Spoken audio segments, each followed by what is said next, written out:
नमस्कार, स्वागत है आपका। एफएम न्यूज देख रहे हैं आप और मैं हूं आपके साथ लता। बुलेटिन की शुरुआत करेंगे इस वक्त की अहम खबर के साथ, जहां मुख्यमंत्री पुष्कर सिंह धामी अंतर्राष्ट्रीय योग दिवस के पूर्व दिवस पर रन फॉर योग कार्यक्रम में शामिल हुए। देहरादून के घंटाघर से एमकेपी चौक तक आयोजित दौड़ में सीएम शामिल होकर सीएम धामी ने योग के प्रति युवाओं और जनता को जागरूक किया है और साथ ही साथ जागरूकता का भी संदेश दिया।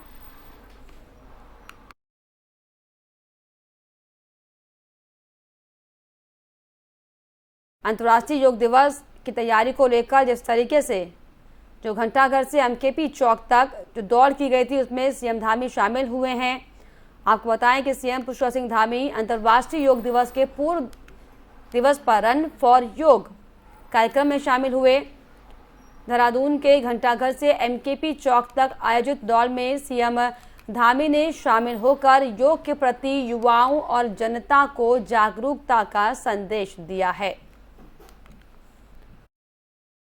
21 जून को इंटरनेशनल योग डे है, जिसको लेकर पूरे देश में तैयारियां की जा रही हैं और इसी कड़ी में उत्तराखंड में भी रन फॉर योग कार्यक्रम का आयोजन किया जा रहा है, जिसमें अंतर्राष्ट्रीय योग दिवस की तैयारी को लेकर आपको बताएं कि सीएम धामी लोगों के बीच दौड़ में पहुंचे, जहां पर रन फॉर योग कार्यक्रम का जो आयोजन किया गया था, इसमें सीएम धामी ने शामिल होकर लोगों को जागरूक करने का काम किया है। कि आने वाले समय में अभी जो हमारे देश के प्रधानमंत्री मोदी जी के कारण से देहरादून से दिल्ली को जाने वाला जो रोड है, एलिवेटेड रोड बन रहा है, जिसके लिए 12,000 करोड़ रुपए की धनराशि स्वीकृत हो गई है। उस पर काम शुरू हो गया है और जब ये एलिवेटेड रोड पूरी बनकर तैयार हो जाएगी तो ये एलिवेटेड रोड बन जाने से दिल्ली से देहरादून आने की दूरी या देहरादून से दिल्ली जाने की दूरी मात्र 2 घंटे में पूरी की जाएगी। और आप स्वयं अंदाजा लगाइए कि जब 2 घंटे की दूरी दिल्ली से देहरादून की होगी तो कितने लोग, जिस दिन फ्राइडे के बाद सैटरडे और संडे ऑफ होता है, तो कुछ सभी लोग ये सोचेंगे कि हम देहरादून ही जाएं, मसूरी जाएं, ऋषिकेश जाएं, हरिद्वार जाएं।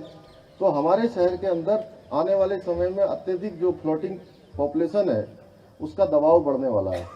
उसको देखकर भी हम लोग निश्चित रूप से इस दिशा में जरूर काम करेंगे। जो भी हम योगदान दे सकते हैं वो योगदान देंगे और हमने तय किया है कि 2025 में जब हमारा राज्य 25 साल का होगा, इसका हम सिल्वर जुबली ईयर मना रहे होंगे, रजत जयंती वर्ष जब मना रहे होंगे, उस समय हम हिंदुस्तान के श्रेष्ठ राज्यों में से हों। हमारा उत्तराखंड आत्मनिर्भर उत्तराखंड हो, हमारा उत्तराखंड अपने पैरों पर खड़ा उत्तराखंड हो, जहाँ हर दृष्टि से अभी हम लोगों ने अपना जनरल बजट अभी जारी हुआ है, अभी बजट यहाँ पर प्रस्तुत हुआ, पास हुआ है। उस बजट में हमने कोशिश करी है कि सभी वर्गों से बात करके, उनसे संवाद करके उस बजट को बनाएं, जिससे कि आने वाले समय में हम हर दृष्टि से हिंदुस्तान के श्रेष्ठ राज्यों में से हों। उत्तर प्रदेश के श्रम कल्याण परिषद के अध्यक्ष सुनील भराला आज हरिद्वार पहुंचे। सुनील भराला हरिद्वार में आयोजित भगवान परशुराम पर रखी गई हरिद्वार में संगोष्ठी में प्रतिभाग करने के लिए हरिद्वार के प्राचीन अवधूत मंडल आश्रम पहुंचे, जहां पर उन्होंने अग्निपथ पर अपना मत रखते हुए कहा कि अग्निपथ योजना युवाओं के भविष्य को उज्जवल करने की योजना है। कुछ लोग इस योजना को गलत तरीके से युवाओं को समझा रहे हैं और मैं युवाओं से अपील करना चाहूंगा कि वे पहले इस योजना को समझें और उसी के बाद अपना प्रदर्शन आगे करें।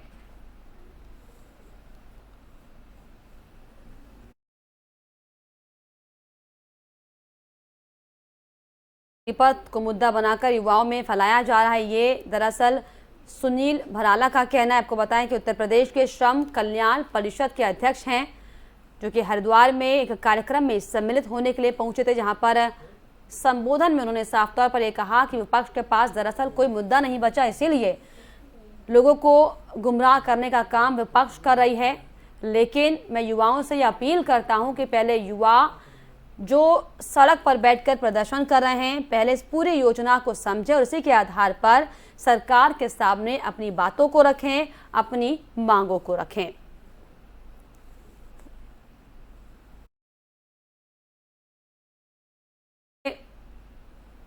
श्रम कल्याण परिषद के अध्यक्ष सुनील भराला दरअसल हरिद्वार पहुंचे हैं, जहां पर एक कार्यक्रम में भराला शामिल हुए। इसके अलावा उन्होंने इस दौरान जिस तरीके से पूरे देश में, आपको बताएं कि जो अग्निपथ योजना को लेकर जगह जगह पर हंगामा हो रहा है, उसको लेकर बयान देते हुए साफ तौर पर यह कहा है कि अग्निपथ को मुद्दा बनाकर सिर्फ युवाओं को भ्रमित करने का काम किया जा रहा है, क्योंकि विपक्ष के पास कोई मुद्दा नहीं है और इसीलिए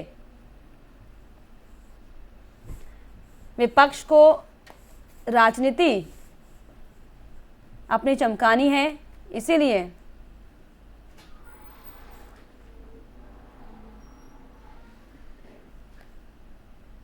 जो है युवाओं को बरगलाने का काम किया जा रहा है।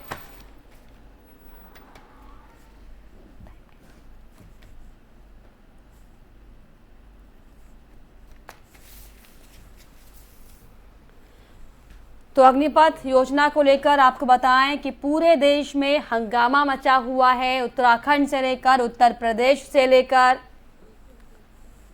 तमाम जो युवा हैं वो सड़कों पर उतरे हुए हैं, उबाल उनमें दिखाई पड़ रहा है। उसी को लेकर आपको बताएं कि उत्तर प्रदेश के श्रम कल्याण परिषद के अध्यक्ष हरिद्वार पहुंचे, जहां पर उन्होंने युवाओं को बहकावे में न आने की नसीहत दी है।